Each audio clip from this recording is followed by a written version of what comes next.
dans notre diffusion informée et libre, informée et libre. On a une invitée tout à fait spéciale. Son nom, c'est Faitine, et elle est connue, c'est une personnalité connue au niveau du Canada, surtout dans le monde des conservateurs, le monde évangélique du côté ouest canadien. Elle a son émission de télévision qui s'appelle Shaping the Nation, former la nation ou emmener une réforme à la nation en tant que telle. Et donc, ça, c'est une émission qui est très écoutée. Sa mission, c'est vraiment d'amener une conscience, une conscientisation par rapport à comment est-ce qu'un citoyen canadien ou québécois peut avoir une influence malgré ce qui se passe en politique. Beaucoup de personnes sont tombées dans ce qu'on appelle le cynisme. Beaucoup de personnes ne croient plus qu'ils peuvent faire quelque chose parce qu'ils ont vu trop de preuves, trop de signes de corruption ou de double jeu par rapport à tout ce qui est politique. Par contre, elle aimerait nous parler un peu de qu'est-ce qu'on peut faire quand même pour avoir une certaine incidence sur la suite des choses. Donc, on l'a aujourd'hui. Elle est mère de 2 enfants. Elle est mariée, bien entendu. Avec nous, Faitine. Faitine, bienvenue. Hello, Pasteur Carlos. C'est une joie d'être présent aujourd'hui et un honneur de t'avoir avec nous aujourd'hui sur la plateforme de Informer et Libre. J'aimerais prendre le temps avec toi pour nous expliquer ce qui est dans ton cœur en ce qui concerne notre pays face à l'avortement. Car nous savons qu'il n'y a pas de loi à propos de l'avortement. L'avortement peut se faire quelques secondes avant l'accouchement. Présentement, au Canada, il n'y a pas de conséquences. Nous voyons de plus en plus des pasteurs se faire arrêter à cause de leurs convictions, leurs valeurs, leur foi et leur liberté de religion. Nous avons eu la dette du Canada doublée dans les 2 dernières années avec le gouvernement actuel. Nous voyons aussi des politiques encourageant et aidant les gens à mourir au lieu de les aider à vivre et à se battre pour la vie. Nous voyons aussi différentes choses arriver avec les abus de pouvoir. Lorsque nous regardons le mouvement des camionneurs il y a quelques mois à Ottawa, dans d'autres provinces aussi, mais spécialement à Ottawa, et l'état d'urgence a été décrété pour une manifestation pacifique à Ottawa. C'est quelque chose d'incroyable qui arrive dans cette nation. Nous voyons aussi le droit de se déplacer et de se déplacer librement a été affecté parce que le passeport vaccinal a été implanté pour les déplacements d'une province à une autre province en avion.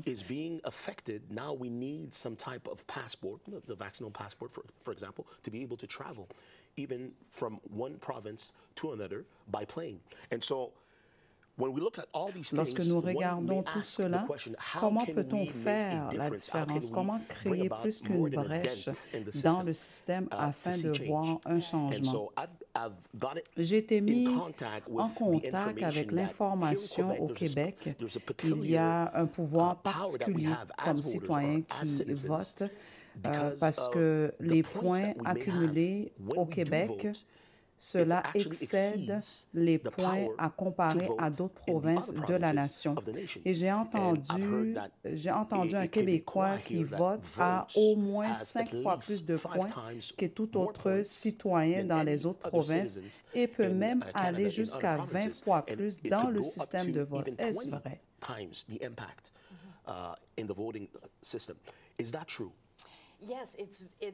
C'est très vrai lorsque cela concerne la course à la chefferie.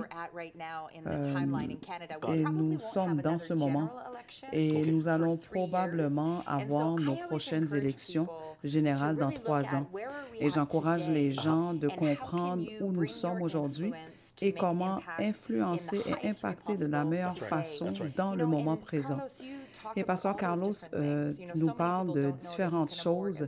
Plusieurs personnes ne savent pas qu'ils peuvent avorter un enfant juste avant l'accouchement et ce sont nos taxes qui payons le tout.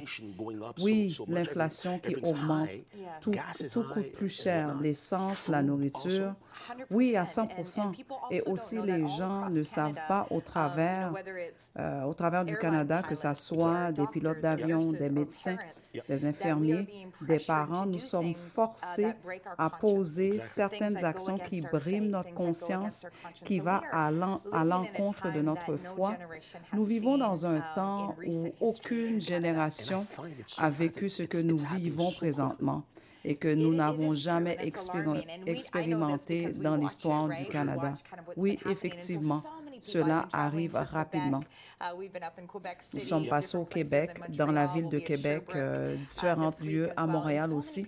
Nous serons à Sherbrooke cette semaine et plusieurs disent et attestent qu'ils aiment la nation, qu'ils aiment le Québec, qu'ils aiment leurs enfants et aiment leur liberté. Mais cela m'inquiète, cela me trouble lorsque des comptes bancaires sont gelés et même des images que nous avons vues de la dame qui se faisait piétiner par un cheval. Ce sont des images troublantes pour nous. Les gens nous disent, j'aime la nation, j'aime le Québec, mais je ne sais pas ce que je peux faire. Pasteur Carlos, j'étais choquée parce qu'au début de cette année, je me posais la même question. Qu'est-ce que je peux vraiment faire? Et ma curiosité m'a poussée à faire des recherches sur l'élection de nos leaders actuels au Canada et mes recherches sur Justin Trudeau. Il est devenu un membre du Parlement à Québec, dans Papineau, en 2008 et en 2013, il était parmi les candidats de la course à la chefferie du Parti libéral. Et Pasteur Carlos, ce que plusieurs ne savent pas, seulement 81 000 Canadiens ont voté pour déterminer que Justin Trudeau serait le leader du Parti libéral contre le premier ministre Stephen Harper en 2015. Traditionnellement, il y a seulement 0,2 %, un petit nombre, de Canadiens qui s'impliquent pour voter dans la course à la chefferie. C'est ce pourcentage qui détermine les noms qui se trouveront sur le bulletin de vote. Donc, leur décision pour voter, malgré cet un petit nombre, à comparer aux 38 millions, ce petit nombre de 0,2 % décidera comment 38 millions de personnes vont vivre. Le 0,2 % décide des choix que les Canadiens trouveront sur le bulletin de vote dans les élections générales. Donc, ce 0,2 % a décidé que le nom de Justin Trudeau sera sur le bulletin de vote. Et c'est pareil avec Erin O'Toole en 2020. C'était 90 000 Canadiens, et nous allons parler de Québec dans quelques instants, parce que le pouvoir des votes réside vraiment au Québec en grande partie. Donc, en 2020, 90 000 Canadiens ont voté que Erin O'Toole serait le leader sur le bulletin de vote. Et plusieurs Canadiens ont été déçus par Erin O'Toole parce qu'ils ont senti que Erin n'a pas défendu les droits des Canadiens contre certaines politiques libérales. C'est Erin O'Toole, en décembre dernier, qui a poussé la loi qui pouvait criminaliser les pasteurs. Son rôle était d'encourager, de protéger les valeurs conservatrices. C'est opposé de ce que les gens attendaient de lui. Absolument. Les gens se demandaient où est l'opposition, parce qu'un Parlement en santé a un parti d'opposition, donc une balance de pouvoir. Donc le leader ne peut pas faire ce qu'il veut. J'étais tellement choquée de découvrir que Erin O'Toole a été sur le bulletin de vote par seulement 0,2 % de Canadiens. Donc, c'est le même principe. Oui, exactement.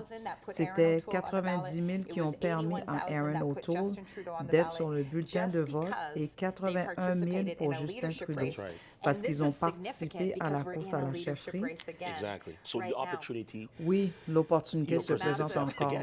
Oui, les gens se soucient de la vie, de l'avortement, de garder nos pasteurs hors des prisons, le droit des parents à élever leurs enfants selon leur conscience sans être punis, le droit de parler librement sur les médias sociaux, les lives de Facebook sans être censurés. Ce sont des sujets que nous devons adresser.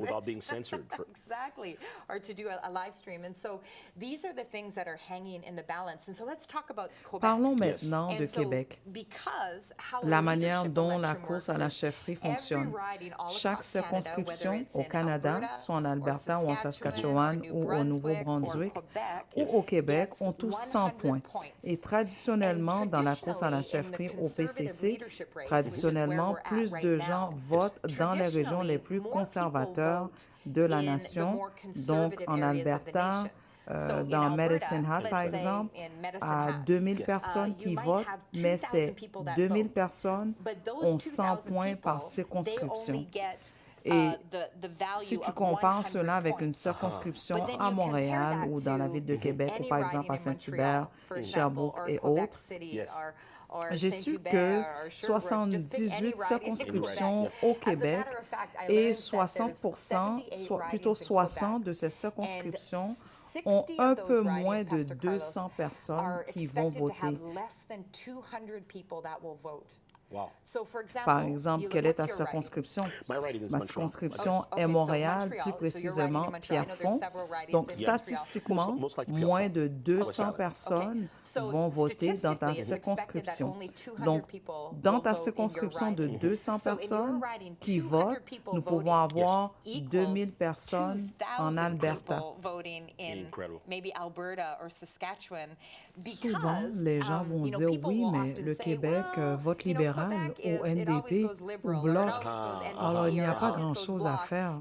Mais je dois dire que les gens qui pensent de la sorte ne comprennent pas vraiment le système. Parce que si tu t'impliques dans la course à la chefferie de PCC et tu es dans une circonscription qui a peu d'engagement parce que c'est NDP, libéral ou Bloc, c'est dans ces circonscriptions que les votes sont puissants.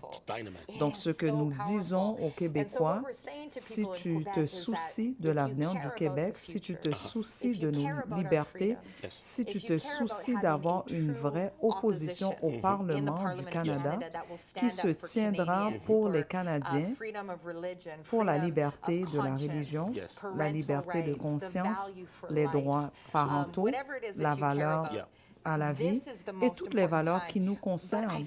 C'est le moment le plus important. Je trouve que les gens disent « je n'ai jamais entendu cela, je ne savais pas ». Il y a plusieurs personnes qui ne sont pas conscients de cela et c'est pour cela que nous avons décidé de t'inviter afin de nous informer sur cela parce que nous avons besoin de comprendre que nous avons l'opportunité de faire une différence. Et la question que j'ai pour toi est la suivante. Pour la personne qui ne croit pas qu'elle peut faire la différence dans ce que nous vivons présentement, que peux-tu leur dire? Ils ne croient pas au processus politique, ils ne croient pas que leur vote fera une différence. Si tu veux faire la différence, tu as besoin d'être stratégique. Et dans une élection générale, la plupart des gens votent dans les élections générales. Dans une élection générale, ton vote est 1 sur 20 000. Mais dans une course à la chefferie ou un parti spécifique qui déterminera les noms qui seront sur le bulletin de vote, une course à la chefferie sera de 1 sur 200, surtout au Québec. Donc, ce que je dis, si tu te soucies et veux utiliser ton pouvoir à bon escient, implique-toi pour le vote de la course à la chefferie. C'est dans cette étape que l'impact est le plus important. Donc, tu as besoin d'être un membre parce que ce n'est une élection, ce n'est pas une élection générale, c'est une élection d'un parti. C'est comme à l'Église ou en affaires. Seulement les membres peuvent voter. Donc, nous avons besoin de participer afin d'avoir un impact. Nous pouvons déterminer les noms qui se trouveront sur le bulletin de vote afin d'influencer les options des différents candidats pour les Canadiens. Si nous attendons au moment des élections générales, il est beaucoup trop tard pour faire la différence. C'est pour cela que nous avons pris le temps de voir avec nous les débuts de Justin Trudeau. Ce que les gens ont fait en 2013 a déterminé notre premier ministre en 2015, en 2019, en 2021 et jusqu'à présent.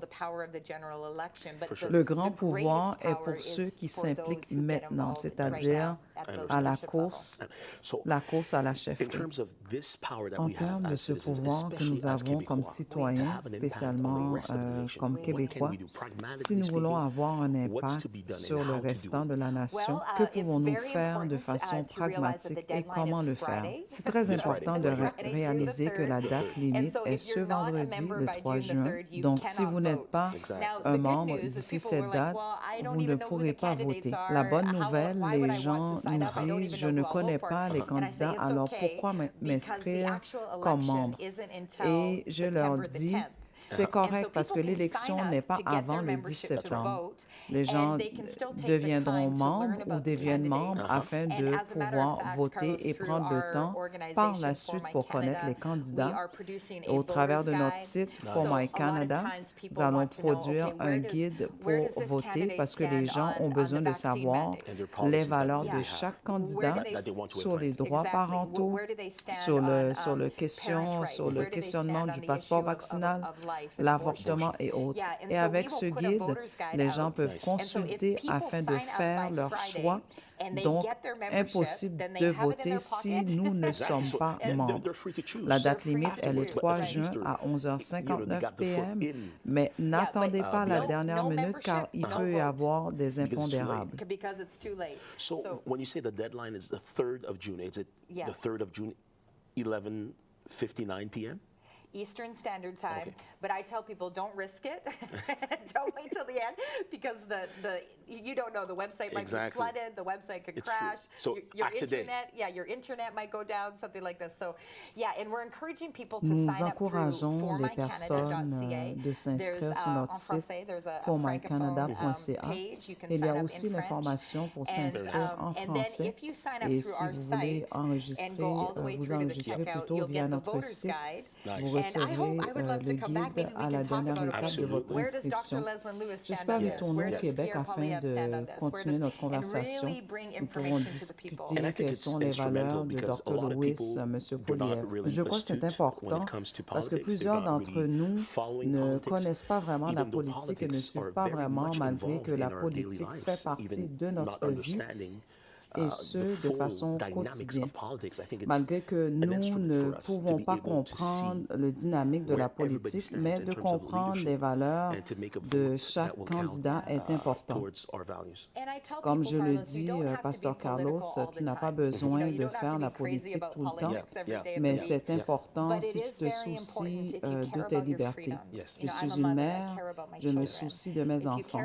Il est d'importance majeure de s'impliquer, spécialement si vous vivez au Québec, car seulement quelques personnes peuvent changer le cours des choses dans notre nation.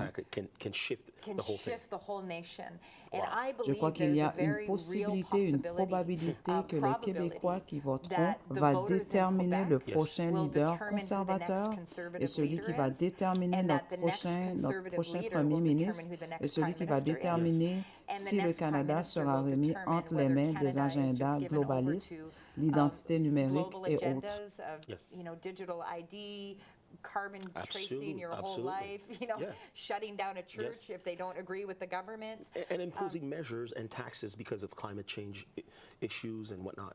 Il y a tellement d'enjeux et nous devons décider maintenant qui sera sur le bulletin de vote en 2025, car le leader déterminera notre futur pour le Canada.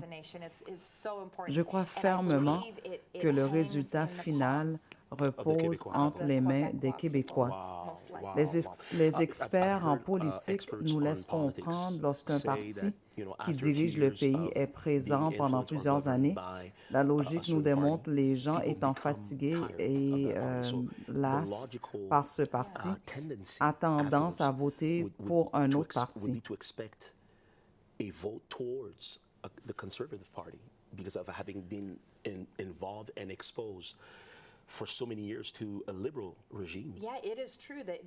L'histoire de notre pays nous démontre que nous avons tendance à balloter d'un parti à un autre, donc il est fort probable que le prochain parti en pouvoir sera les conservateurs. Ce qui arrivera d'ici vendredi à 11h59 déterminera le futur du Canada. Comme je dis aux gens, vous n'avez rien à perdre. C'est seulement 15 $. C'est seulement un court moment pour vous inscrire. Et si j'ai bien discerné, les gens qui se réveilleront et s'impliqueront d'ici vendredi prochain, ce sont ces gens qui vont choisir ou qui vont plutôt tracer le chemin pour notre nation. Donc, nous devons sortir et lancer ce message. Peut-être que j'ai tort plutôt, mais si j'ai tort, c'est seulement 15 $. Par contre, si nous avons raison et n'agissons pas, nous allons vivre dans le regret. Choose the path for our nation. Incredible. It really matters that we get this message out, because, maybe we're wrong, and if we're wrong, it's only $15.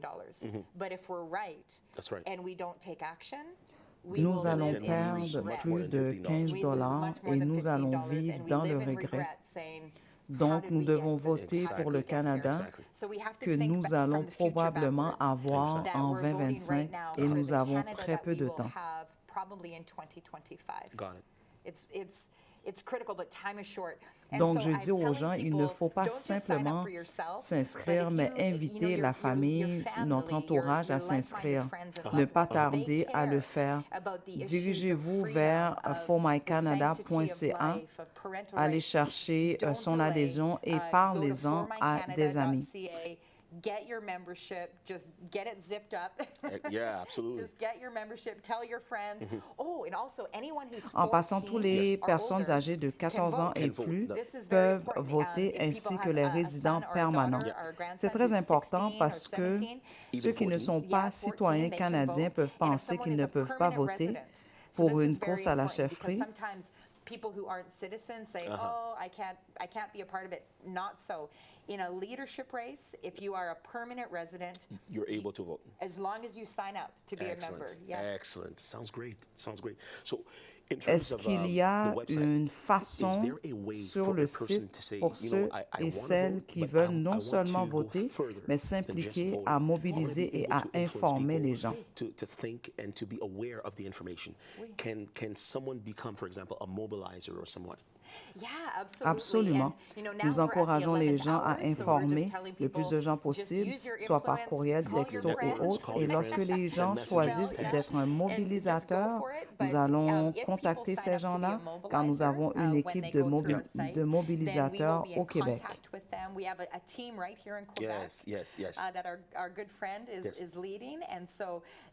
They'll be invited to be a part of that team. Excellent. So even beyond Friday, they can continue to work together to impact Quebec with their views and values. Sounds great. It's critical. Dis-moi, Fétine, as-tu un mot de la fin que tu aimerais nous partager? A close today, what would it be for us in terms of information that you think is critical for us to hear? J'aimerais partager ce que j'ai à cœur. Comme mentionné, je suis une mère, j'aime mes enfants. Je n'ai jamais été séparée de mes enfants pour plus de 2 jours. Avec ce message, je sens que c'est très important. Avec les déplacements dans la nation, tout en priorisant le Québec, à la fin de ce long voyage, je serai séparée de mes enfants pour 2 mois. Mon mari et moi avons décidé de nous battre pour le futur de notre nation parce que ce que nous faisons aujourd'hui affectera non seulement notre futur, mais nos enfants. Donc, nous avons besoin d'avoir assez d'amour pour nos enfants et notre prochain pour nous impliquer, car cela n'a rien à voir avec nous, mais plutôt de comprendre que nous avons le pouvoir de faire quelque chose qui affectera le futur de notre nation. Et si j'aime mes enfants, le Québec, mon futur, ce serait insensé de ne pas discerner l'opportunité d'investir un petit montant de 15 $ et prendre quelques minutes pour voter. Nous sommes dans un moment critique pour notre nation et notre nation, ce sont nos enfants. 100%. And so that would be my closing statement is that I cannot overexpress how important this moment is to the future for our nation. And our nation is our children. Absolutely. And some people say our children Nos enfants sont le futur, mais aussi notre présent. Nous voulons nous assurer que nos enfants soient en sécurité et vivent dans un pays libre et qu'ils ont le droit de choisir, de penser et le droit de dire non. Sinon, c'est une forme d'intimidation. Le Canada est connu pour un pays de liberté, mais présentement, notre pays n'est pas un symbole de liberté. Et Pasteur Carlos, plusieurs d'entre nous ont choisi le Canada pour la liberté. Mes ancêtres ont fui Staline en Russie. Ils sont venus plutôt au Canada pour la liberté. Et je ne sais pas de ton côté. Oui, de mon côté, nous arrivons d'Haïti, où il y a beaucoup de corruption, de pauvreté, beaucoup de notre peuple a quitté la terre natale pour des meilleures opportunités, un futur meilleur pour les enfants. Donc, ils ont choisi le Canada avec cet espoir. Et maintenant, les choses changent si rapidement. Et je ne crois pas que notre communauté comprenne que le Canada que nous avons auparavant n'est plus le même. Et aussi le Canada que nous avons aujourd'hui est suite à ce qui s'est passé en 2013. Et le Canada que nous aurons sera déterminé par la décision qui sera prise dans les prochains jours. Nous allons nous assurer que ce message soit rapidement propagé afin que les gens puissent agir avec les différentes réponses. No, that's for sure. You need to know that you did everything that you could in your power to change things, whatever the outcome is. J'espère que nous aurons l'opportunité de nous revoir. Merci de prendre le temps avec nous aujourd'hui et n'hésite pas à nous contacter s'il y a d'autres informations que tu aimerais nous partager. Merci, Pasteur Carlos. Merci beaucoup, Faitine. Alors, vous avez entendu un peu l'entrevue. Ce qu'on est en train de dire, c'est que c'est le temps d'agir promptement. Il nous reste quelques heures avant même la date butoir. On n'a rien à perdre que 15 $, mais on a tout à gagner, en fait, juste avec une implication minimale. Parce que, de toute façon, pour pouvoir voter au niveau de la chefferie, il va falloir être membre d'abord du parti en tant que tel. Et ça, la date arrive à grands pas. Le 3 juin, c'est vraiment la date butoir pour pouvoir agir promptement. Donc, on vous encourage, à la fin même de cette émission, allez sur formycanada.com et enregistrez-vous au Parti conservateur du Canada à travers même ce site-là. Et vous allez avoir beaucoup de bénéfices à le faire de cette façon-là, vous tenir au courant de ce qui s'en vient, de ce qui se passe, etc. Et si on a besoin d'action citoyenne par rapport à certains enjeux, eh bien, on va vous faire part de ce qui se passe pour pouvoir réagir rapidement, promptement. On a besoin d'être optimiste, on a besoin d'être réaliste, oui, mais d'être optimiste aussi. Je vous encourage à laisser tomber le cynisme, ça va nous apporter absolument que dalle, comme disent les Français, ça va rien nous apporter. Au moins faire ce qu'on peut, et qu'importe ce qui arrive, mais au moins on sait qu'on a fait ce qu'on peut et on fait partie à ce moment-là de la solution et non du problème. Et donc, on espère que vous avez apprécié l'information et surtout, vous allez partager l'information au plus grand nombre possible. Et donc, c'était une production aujourd'hui d'Informer et Libre. On vous attend en grand nombre par rapport à cette démarche et cette campagne. Que Dieu vous bénisse. À bientôt.